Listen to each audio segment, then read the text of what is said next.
किसानों के समर्थन में लगातार सभी संस्थाएं काफ़ी संस्थाएं उतर चुकी हैं और लगातार जितने भी संस्थाएं हैं वो सभी किसानों का समर्थन कर रही है। मेरे साथ यहाँ पर जो पार्षद हैं वो मौजूद हैं, किसानों के समर्थन में आज यहाँ पर पहुंचे हैं। क्या नाम है जी आपका? मेरा नाम रणबीर पहलवान है और 2 बार मैं जिला परिषद जींद में सदस्य रहा हूं। और जैसे ही हमें पता चला कि हम सिंगू बॉर्डर, पलवल और टिकरी ज़्यादा रहते हैं, लेकिन जहां ये पता चला कि हमारे इलाके में ये टोल फ्री किया गया, किसानों का यहाँ भी आंदोलन है, तो इसको समर्थन देने के लिए अपने भाइयों के बीच में हम आए हैं। और मेरे बेटे का जन्मदिन था, तो ये भी किसान आंदोलन में एक ऐतिहासिक एक तौर पे कि हम ये चाहते हैं कि कल को हमारे बच्चे ये ना सोचें कि जब नस्ल और फसल की लड़ाई थी तो हमारे बाप दादा गफलत की नींद में थे। उसी कड़ी में हम अपने बच्चों को, क्योंकि मैं किसान जब अपने हक और हकूक के लिए लड़ रहा है तो मैं इससे बड़ा तीर्थ मानता नहीं। सो आज मैं अपने बच्चे को भी यहाँ पे लेके आया। कहीं ना कहीं किसानों को आज 38वां दिन हो चुका है, किसान लगातार सड़क के ऊपर है, ठंड का प्रकोप लगातार जारी है। तो कहीं ना कहीं सरकार भी पूरी तरह से किसानों की बात मानने को तैयार नहीं है। सुनने में ऐसा भी आया है सरकार ने 2 बातें किसानों की मान भी ली है, फिर भी किसान उससे नाराज दिख रहे हैं। क्या कारण है? देखिए, मैं आपके चैनल के माध्यम से बताना चाहता हूँ, आपके पेज के माध्यम से, कि किसानों की बात मानी नहीं अभी तक तो सरकार ने।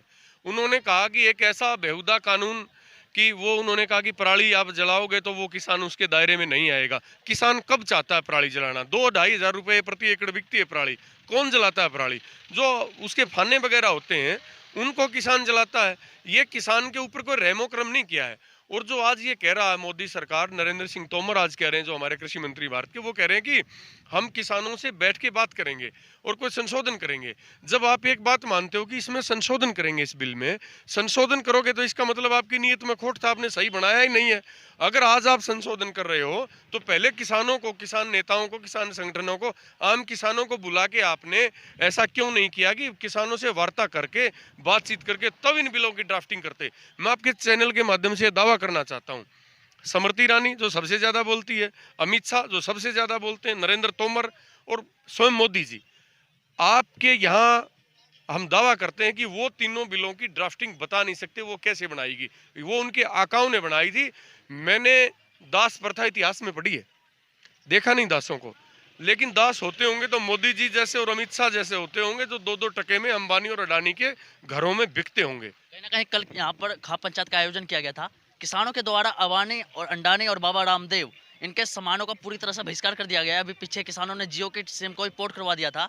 तो लगता है कहीं ना कहीं जो किसान है, किसान जितने भी अंबानी अडानी इनके प्रोडक्ट को पूरी तरह से नष्ट करते हुए नजर आ रहे हैं। जी, बिल्कुल करेंगे। गांधी जी ने देश जब हमारा गुलाम था तो असहयोग आंदोलन चला था, चाहे वो नमक आंदोलन के रूप में था, अंग्रेजों के सामान की होली जलाई थी। इसी प्रकार से हिंदुस्तान 135 करोड़ लोगों का देश है और हिंदुस्तान विश्व में सबसे बड़ा उपभोक्ता है, क्योंकि प्रोडक्शन तो कहने के नाम पे मेक इन इंडिया है, बनाते कुछ नहीं। झूठ के अलावा मोदी जी की फैक्ट्री में कुछ नहीं बनता, हर चीज़ हमें बाहर से खरीदनी पड़ती है। दुर्भाग्य की बात है कि दिवाली जैसे पवित्र त्योहार पे भी 2 रुपए की लक्ष्मी और 3 रुपए का गणेश बना के चाइना जैसा नास्तिक देश हिंदुस्तान में बेचने का काम करता है। इन लोगों ने तो हमारे कुम्हार जो गरीब भाई थे उनके भी हाथ काटने का काम किया है। इन लोगों ने पूरे के पूरे 135 करोड़ लोगों की जिंदगी कॉरपोरेट के हाथ में बेच दी है। लगातार कहीं ना कहीं समर्थन में लगातार जो पार्षद हैं वो उतरते हुए नजर आ रहे हैं, क्योंकि किसानों के जो आज किसानों के साथ खड़ा है वही देश का, क्योंकि देश का अन्नदाता किसान है। पूरे देश को रोटी खिलाने वाला किसान है। 2 टाइम की रोटी जो आप खाते हो किसान के सहारे ही खाते हो, क्योंकि किसान हमें देता है। और कहीं ना कहीं अब सरकार का एक मनसा अब देखने का विषय बन जाता है कि 4 तारीख को सरकार किसानों की बात मानती है या नहीं मानती। आप लगातार जुड़े रहिए नवराष्ट्र भारत के साथ। मैं सनीना, नवराष्ट्र भारत। धन्यवाद।